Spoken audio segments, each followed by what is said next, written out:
नमस्कार आंचलिक संबादर सकाळर खबर को स्वागत। आम आखपाखे घटी घटना और विभिन्न विषय खबर सह मु ज्योतिरेखा।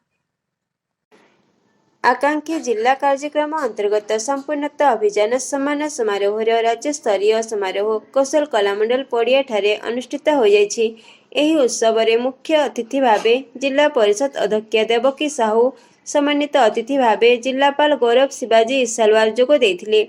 एही कार्यक्रम रे भोकाल फॉर लोकाल अभियान अधीन स्वयं सहायक गोष्ठी एवं कारीगर मानक द्वारा पारंपरिक उत्पाद को प्रोत्साहित करने पाई एक स्वतंत्र प्रदर्शनी आकांक्षी हाटर उद्घाटन मध्य करा जायथिला। निर्वाही अधिकारी जिला परिषद तथा जिला मुख्य उन्नयन अधिकारी तरुणी सुना और जिला समाज सुरक्षा अधिकारी सुषमा महापात्र मंचासीन थिले। ग्राम ठारू जिला पर्यंत दलगत भावे कार्य करने द्वारा बलांगीर जिला आगामी दिन में एक नंबर सही सोपान में पहुंची पारिबा बोली जिला परिषद अध्यक्षा निजर अभिभाषण में कहिथिले। संपूर्णता अभियान अधीन आकांक्षा जिलार विभिन्न कार्य जिला शिक्षा अधिकारी, जिला मुख्य चिकित्सा अधिकारी, जिला मुख्य कृषि अधिकारी, जिला समाज कल्याण अधिकारी को सम्मानित करा जायथिला।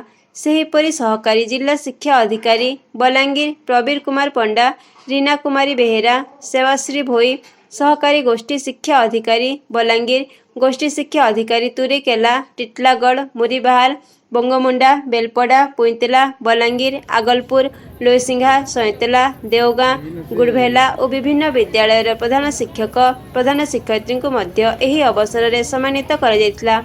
आकांक्षा ब्लॉक भावे पुईतला गोष्ठी उन्नयन अधिकारी और गुड़भेला गोष्ठी उन्नयन अधिकारी को सम्मानित करा जायथिला।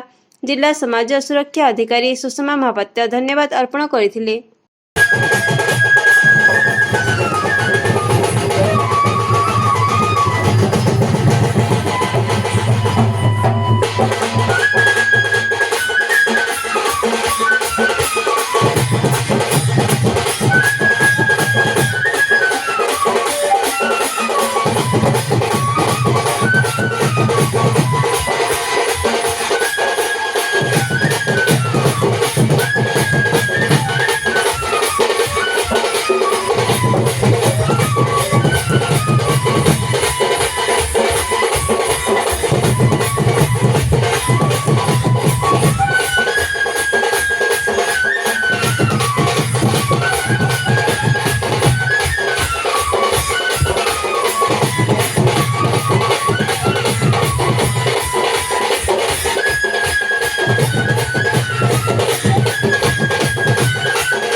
केमिति लागुछि आम सकाळर खबर मतामत निश्चय दियंतु। आपण जदि सब्सक्राइब करनांती तेबे सब्सक्राइब बटन को टिपी बेल आइकन सह ऑल को एथरा आम सकाळर खबर पहुंची जिवो आपनक नोटिफिकेशन बॉक्स रे।